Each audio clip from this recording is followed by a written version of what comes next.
የእንግሊዝ ፕሪሚየር ሊግ ውጤቶችን እናንሳ። ሊቨርፑል በመርሲሳይድ ደርቢ ኤቨርተንን 1-0 አሸንፏል። ዲያጎ ጆታ የማሸነፊያውን ግብ ለሊቨርፑል አስቆጥሯል። በሁለተኛው አጋማሽ የመጀመሪያው አጋማሽ ሊቨርፑል ደካማ ነበር፣ ያን ያክል አስፈሪ ቡድን አልነበረም። እንዲያውም የተሻለ የነበረው በመጀመሪያው አጋማሽ ኤቨርተን ነበር። የቀረቡ የግብ ሙከራዎች ነበሩት። ከዚያ ውጪ ቤቶ ግብ አስቆጥሮ በቪኤአር ውሳኔ ከጨዋታ ውጪ በሚል ተሽሮበታል እና ሁለቱ ክለቦች ሲገናኙ ይታወቃል። እንግዲህ ጥሩ ደርቢ ነው እና ደግሞ ኤቨርተን በጣም ደካማ ሆኖ በሚያገኝበት ሰዓት እንኳን ለሊቨርፑል ባይሸንፍም ግን ቀላል ተሸናፊ አይሆንም። ጥሩ ፉክክር አድርጎ ነው የሚሸነፈው ብዙ ጊዜ። ትናንትናም ተሸናፊ ሆኗል። ያለፉት ተከታታይ ጨዋታዎቹ ጥሩ ስለነበሩ ኤቨርተን በሚገባ ይፈትናል የሚል ግምት ነበር እና ደግሞ የመጀመሪያውን ዙር ጨዋታቸውን 2-1 ነበር ያጠናቀቁት። ያ መጥፎ ኤቨርተን ነበር እንዲያውም ያኔ። ትናንትና ምሽት ግን ሊቨርፑል አሸንፏል። ጨዋታውን ፊልድ ላይ ነበር። ሁሉ ነገር በቀላሉ የተወጣው ጨዋታ ነበር። በተለይ በሁለተኛው አጋማሽ የቪኤአር ጣልቃ ገብነት ነበር የጆታ ጎል ከተቆጠረ በኋላ እና አርኔ ስሎት የቪኤአርን ጣልቃ ገብነት አልወደድኩትም የሚል አስተያየት ሰጥቷል ከጨዋታው መጠናቀቅ በኋላ። ግን ያዳናቸው ቪኤአር ነው እነሱንም፣ ምክንያቱም ቤቱ ግብ አስቆጥሮ ነበር እንዳልኩት በመጀመሪያው አጋማሽ 20ኛው ደቂቃ ላይ። ስለዚህ ቪኤአር ባይኖር ምናልባት የእነሱን ጎል በቀጥታ ሊጸድቅ ይችል ነበር፣ ግን የቤቱም ግብ አይሻልም ነበር። ስለዚህ ምናልባት ጣልቃ የሚገባበት ወይ የሚፈጸምበትን መንገድ ካልሆነ በስተቀር ተጠቃሚው እሳቸው ናቸው በትናንትናው ጨዋታ። ከዛ ውጪ 74% ኳስ ቁጥጥር የበላይነት ነበረው ሊቨርፑል። በግብ ሙከራዎችም የተሻለው ቡድን እሱ ነበር። 17 የግብ ሙከራዎችን አድርጓል። ኤቨርተን 5 የግብ ሙከራዎችን ነው በትናንትናው ጨዋታ ያደረገው። በቅርብ ከተመለከትነው ኤቨርተን ደካማው ኤቨርተን የትናንትናው ነበር ብሎ ማንሳት ይቻላል በአንጻራዊነት። ከዛ ውጪ አንድም ኢላማውን የጠበቀ ሙከራ አላደረገም ትናንትና በቪአር ከተሻረው ኳስ ውጪ። ሊቨርፑል 3 ኢላማቸውን የጠበቁ ሙከራዎችን ያደረገው። ምናልባት ይሄም በቂ ላይሆን ይችላል እንደ ቡድን ካየነው። ሊያስቆጥር የሚጠበቅበት የግብ መጠንም በቅርብ በፕሪሚየር ሊግ ካየናቸው ጨዋታዎች ዝቅተኛው የትላንትናው ነበር። 2 ግብ እንኳን የሞላ የኤክስፔክትድ ጎልስ አልነበረውም ትላንትና በዚህ ጨዋታ ላይ ሊቨርፑል። ግን የዋንጫ ቡድን እንዲህ ነው፣ አንዳንዴ እናሸንፎ ወጥቷል። የትላንትናውን ጨዋታ የመሪነት ልዩነቱን ወደ 12 ነጥቦች ከፍ አድርጓል። ከዚያ ውጪ ኤቨርተን እንዳልኩት ላለፉት ጨዋታዎች ሳይሸንፍ ቆይቶ ነበር። ከ9 ጨዋታዎች በኋላ ነው ትላንትና የተሸነፈው። ዲያጎ ጆታን በተመለከተ ከጥር ወር በኋላ የመጀመሪያ ግቡን ነው ለሊቨርፑል ትላንትና ያስቆጠረው። ብዙ ጨዋታዎች በጉዳት ምክንያት እንደሚያልፉት ይታወቃል። ቦርንመዝ ትላንትና በኢፕስዊች ተሸንፏል 2-1 በሆነ ውጤት። ይህንን ያሰበ ማንም ሰው ያለ አይመስለኝም። ከውጤቱ በፊት ገምቱ ቢባል ቀለል ባለ መንገድ ቦርንመዝ በሜዳውም ሲጫወት ስለነበር ትላንትና ጨዋታውን ያሸንፋል የሚል ግምት ነበር። ከዚያ ውጭ ትልልቅ ክለቦችን እያሸነፈ የነበረ ክለብ ስለነበር ግምቶቹ በሙሉ ለቦርንመዝ ነበር ቀድሞ የተሰጡት። ግን ትላንት ሳይታሰብ የማኬና ቡድን አሸንፎ ወጥቷል። ዴላፕ 60ኛው ደቂቃ ላይ ትላንት ግብ አስቆጥሯል፣ የማሸነፊያ ግቧን። ከዚያ ውጭ ብሮሄድ የመሪነትን ግብ ያስቆጠረው ተጫዋች እሱ ነው። ኢቫን ኒልሰን ከ2-0 በመራት በኋላ ግብ አስቆጥሮ ነበር ለቦርንመዝ፣ ግን ይሄ በቂ አልነበረም። እንግዲህ በቅርብ ጨዋታዎች ላይ እየተቸገረ መምጣት ጀምሯል ቦርንመዝ። አንዳንድ የማይጠበቁ ጨዋታዎችን ሲያሸንፍ እያየነው ነው፣ ግን ደግሞ ትናንትና የተሸነፈበት መንገድ በፍጹም የተጠበቀ አልነበረም። የኳስ ቁጥጥር የበላይነት ነበራቸው። ከዚያ ውጪ በግብ ሙከራዎችም የተሻለ ቡድን ቦርንመዝ ነበር በትናንትናው ጨዋታ ላይ። እንግዲህ በኤፍኤ ካፕ በማንቸስተር ሲቲ እንደተሸነፈ እናስታውሳለን ባለፈው። ስለዚህ የመጨረሻ ውጤቶቹ ጥሩ እየሆኑ ያሉ አይመስሉም። በብሬንትፎርድ ተሸንፏል በፕሪሚየር ሊግ 2-1 በሆነ ውጤት። ከዚያ ውጭ በኤፍኤ ካፕ ዋንጫ በሲቲ ተሸንፎ ከውድድሩ ውጭ ሆኗል። ትናንትና 3ኛ ተከታታይ ሽንፈት ነው። መዳከም እየመጣ ያለ ይመስላል ውድድሮቹ በገፉ ቁጥር። ከመጨረሻ 4 ጨዋታዎቹ በተከታታይ አንዱንም አላሸነፈም እና እየተዳከመ ስለመምጣቱ በደንብ የሚያሳይ ይመስለኛል።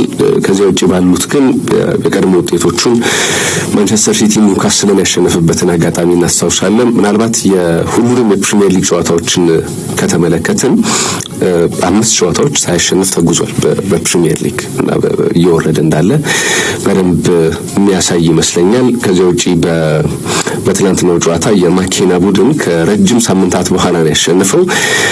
ለመጨረሻ ጊዜ በፕሪሚየር ሊግ ጨዋታ አሸንፎ የነበረው ቼልሲን እንደነበር እናስታውሳለን። ከዚያ በኋላ የመጀመሪያ ድሉን ነው ያስቆጠረው። 10 ጨዋታዎች አልፈውት ነበር። ካለፉት 10 ጨዋታዎች 8 ተሸንፎ 2 ጨዋታ ብቻ ነበር አቻ ተለያይቶ የነበረው። ትናንትና ወደ አሸናፊነት መጥቷል። ግን አሁንም ቢሆን በሊጉ የወራጅ ቀጠና ላይ ነው የተቀመጠው። 18ኛ ደረጃ ላይ ይገኛል። ከሱ ቀጥሎ 19ና 20 ያሉ ምናልባት እንግዲህ በሊጉ ለመቆየት ከዚህ በኋላ ያሉት ጨዋታዎች በጣም ወሳኝ ናቸው። ማንቸስተር ሲቲ ትናንትና ሌስተር ሲቲን 2-0 በሆነ ውጤት አሸንፏል። ጃክ ግሪሊሽ ከወራት በኋላ ትናንት የመጀመሪያ ግቡን ለማንቸስተር ሲቲ አስቆጥሯል። ከዚያ ውጪ ኦማር ማርሙሽ በጥር የተጫዋቾች የዝውውር መስኮት ክለቡን የተቀላቀለው ተጫዋች ግብ አስቆጥሯል። 4ኛ ደረጃን ይዟል ማንቸስተር ሲቲ። ትናንትና ማሸነፉን ተከትሎ ከአራተኛው ከማንቸስተር ሲቲ አንስቶ እስከ 8ኛ ድረስ እስካለው ብራይተን ያለው የነጥብ ልዩነት 4 ብቻ ነው። ስለዚህ ዋስትና የሚሆነው ቀጣይ ጨዋታዎችን ማሸነፍ ብቻ ነው ለሲቲ በአውሮፓ ቻምፒዮንስ ሊግ ለመሳተፍ። ሌስተር ሲቲ ትናንትና ሌላ መጥፎ ምሽት ያሳለፈበት ነበር። 17 ጨዋታዎች ሆነውታል አሁን ለመጨረሻ ጊዜ ካሸነፈ። ከመጨረሻ 17 ጨዋታዎቹ 15ኛ ሽንፈቱ ነው የትናንትናው። 2 ጨዋታዎችን ብቻ ነው ያሸነፈው። በጣም መጥፎ ጉዞ እያሳለፈ ነው የሚገኘው።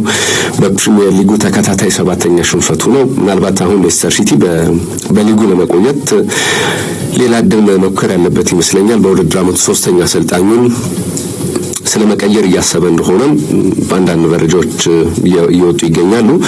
ብራይተን ትናንት በሜዳው በአስቶን ቪላ 3-0 ተሸንፏል። ሌላ መጥፎ የውጤት ጉዞ ላይ ያለ ክለብ ይመስላል ብራይተን። ማርከስ ራሽፎርድ፣ ማርኮ አሴንሲዮ እና ዶኒየል ማለን የማሸነፊያ ግቦቹን ለአስቶን ቪላ አስቆጥረዋል። ሶስቱም ትናንት ምሽት ግብ ያስቆጠሩ ተጫዋቾች በጥር የተጫዋቾች የዝውውር መስኮት አስቶን ቪላን የተቀላቀሉ ናቸው እና በጣም የተሳካ የጥር የዝውውር መስኮት እንዳሳለፉ ማረጋገጫዎች ናቸው። ከዚያ ውጪ ራሽፎርድን በተመለከተ 7ኛ የግብ ተሳትፎ ነው ትናንትና ለአስቶን ቪላ። ከዚያ ውጪ በ6 ጨዋታዎች ነው ይህንን ያደረገው እና ደግሞ ቋሚ ሆኖ እየጀመረ ያለባቸው ጨዋታዎች ጥቂት ናቸው። ግን ተቀይሮም ሲገባ ቋሚ ሆኖም ሲጀምር የማይዋዥቅ አይነት ብቃት ለክለቡ እየሰጠ ነው የሚገኘው። 3ኛ ግብ ነው ትናንትና ያስቆጠረው በክለቡ። ባለፈው ሳምንት እናስታውሳለን በኤፍኤ ካፕ ዋንጫ 2 ግቦችን አስቆጥሮ እንደነበር ክለቡ ወደ ቀጣይ ዙር ሲሻገር፣ ትናንትናም እንደዚሁ በተከታታይ 2ኛ ጨዋታው ላይ ግብ ያስቆጠረበት ነበር።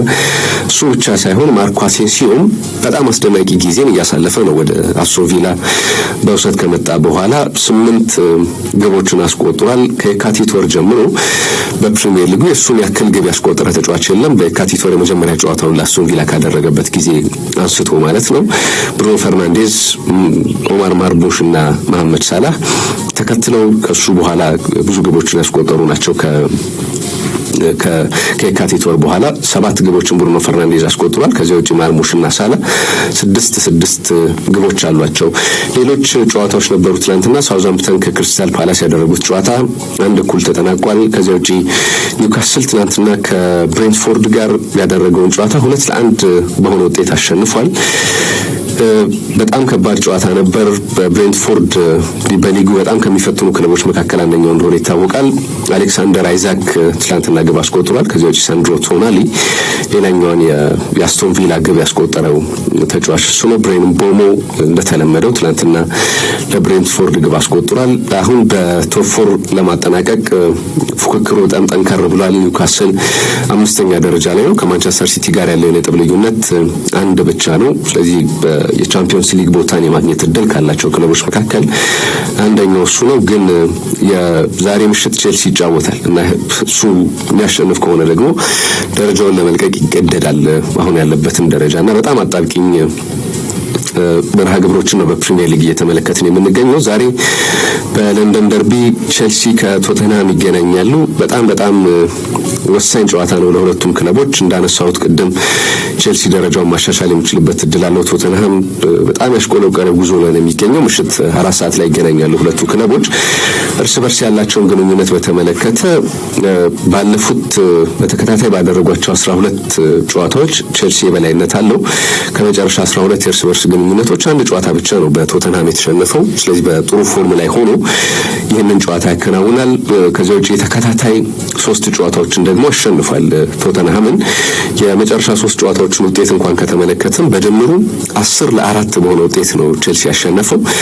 ስለዚህ ጥሩ ፎርም ላይ ሆኖ ከበርስ በርስ ግንኙነት ማለት ነው የዛሬውን ጨዋታ ያከናውናል። ምናልባት በሁለቱም ክለቦች በኩል በርከት ያሉ የጉዳት ዜናዎች አሉ። ምናልባት ለቶተንሃም በዚህ የውድድር ዓመት መቸገር የጉዳት የተጫዋቾች ጉዳት ትልቁን ቦታ ይወስዳል። እንደምታውቂው በዛሬ ምሽቱ ጨዋታ ላይ የማይጠቀማቸው ተጫዋቾች አሉ። ግን በቼልሲ በኩል የሚመለሱ ተጫዋቾች ይጠበቃሉ። ከጉዳታቸው የሚመለሱ ተጫዋቾች አሉ። ስለዚህ እነሱ ነገሮችን ሊቀይሩ እንደሚችሉ ይታሰባል። ምናልባት የኒኮላስ ጃክሰን በቋሚ 11 ውስጥ በመጀመር አጠራጣሪ ነው።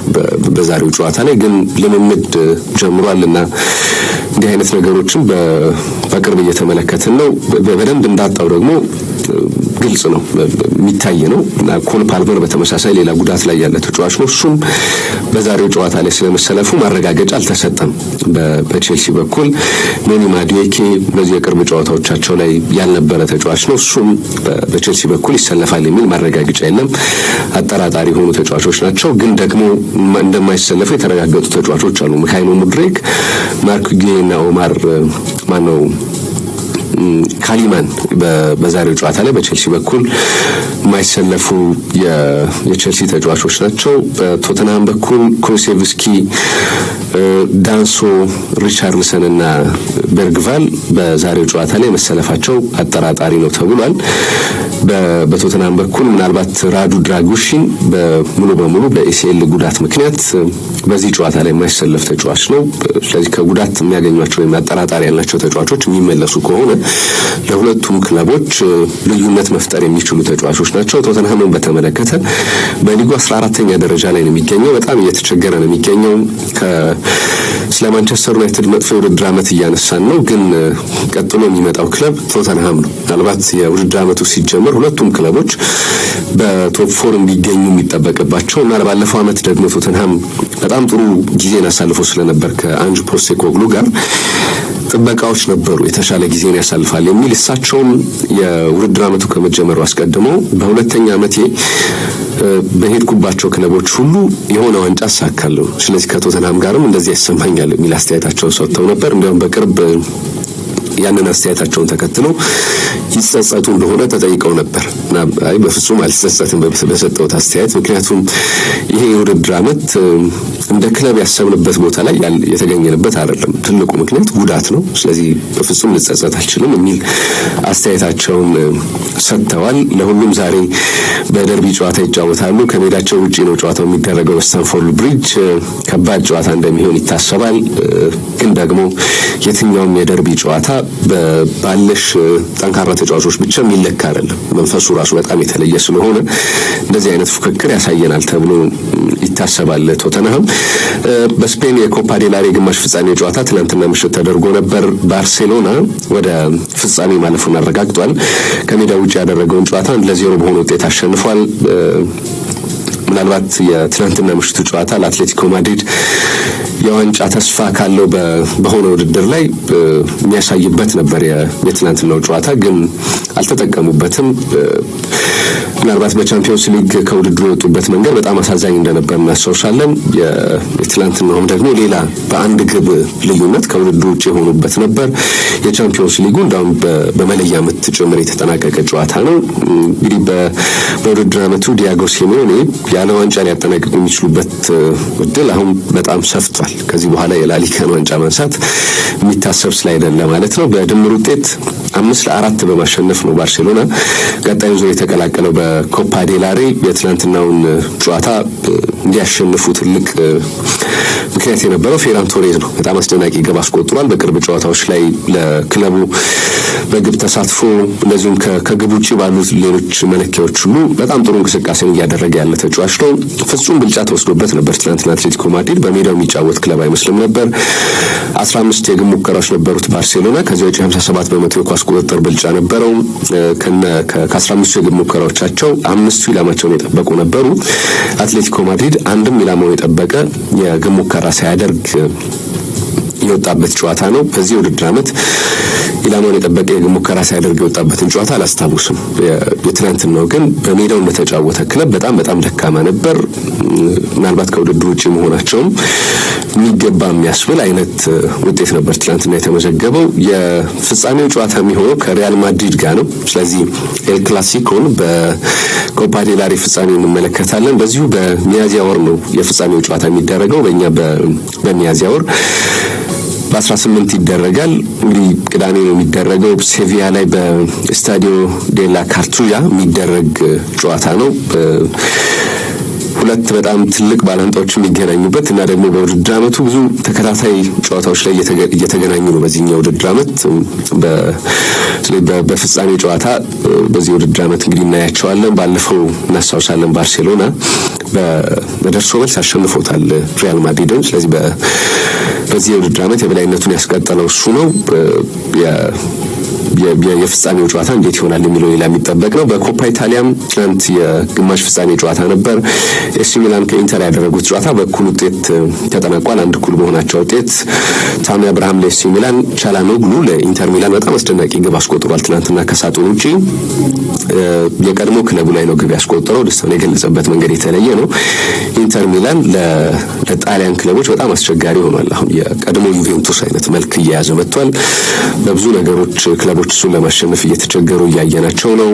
በእድሜ የገፉ ተጫዋቾች አሉበት። በጣም የተለየ ስብስብ ነው ልንለው አንችልም፣ ግን ሊጉን በጣም የተላመዱ ተጫዋቾች ናቸው እና የአሰልጣኙን ብልሃት አሁን ላለበት ውጤት ትልቅ አስተዋጽኦ አለው። ሴሪያውንም እየመራ ነው። ስለዚህ የሁለትዮሽ ዋንጫ ለማሳካት ነው የሚጫወተው። በአሸናፊዎች አሸናፊ ዋንጫ ፍጻሜ ተገናኝተው እንደነበር እናስታውሳለን። ያንን ጨዋታ ኤሲ ሚላን ነበር ያሸነፈው። አሁን በሌላ ዋንጫ ጨዋታ ተገናኝተዋል፣ በቀድሞ ዋንጫ በሚደረግ። ስለዚህ ከውድድሩ ውጪ ለማስወጣት ለመበቀል የመልሱ ጨዋታ ይጠብቃል። ፌነርባቼ ከጋላታሳራይ በቱርክ ትናንትና ምሽት ተገናኝተው ነበር። በቱርክ ሱፐር ሊግ ጋላታሳራይ 2-1 በሆነ ውጤት ይህንን ጨዋታ አሸንፏል። ብዙ ዝግቦች ነበሩት። አንደኛው ነገር መቼም ጆዜ በየሄዱበት አጀንዳ መፍጠር ይወዳሉና ትናንትና ምሽትም ኦካም ቡሩክን የጋላታሳራዩን አሰልጣኝ አፍንጫ ከኋላ ሄደው ለመጎተት ጥረት ሲያደርጉ ታይተዋል እና ቡሩክ በሜዳ ላይ ወደቀ። ብዙ ግርግሮች ተፈጠሩ። በኋላ እንዲያውም 3 ቀይ ካርዶች ሁሉ ተመዝዘው ነበር በዚህ ጨዋታ ላይ። ጨዋታው ከተጠናቀቀ በኋላ የቱርክ እግር ኳስ ፌዴሬሽን የጆዜ ድርጊት ከእግር ኳስ ስነ ስርዓት ያፈነገጠ ነው፣ ስለዚህ ምርመራ እናደርግባቸዋለን ብለዋል። ሌላ የጨዋታ ቅጣት ሊጣልባቸው ይችላል ተብሎ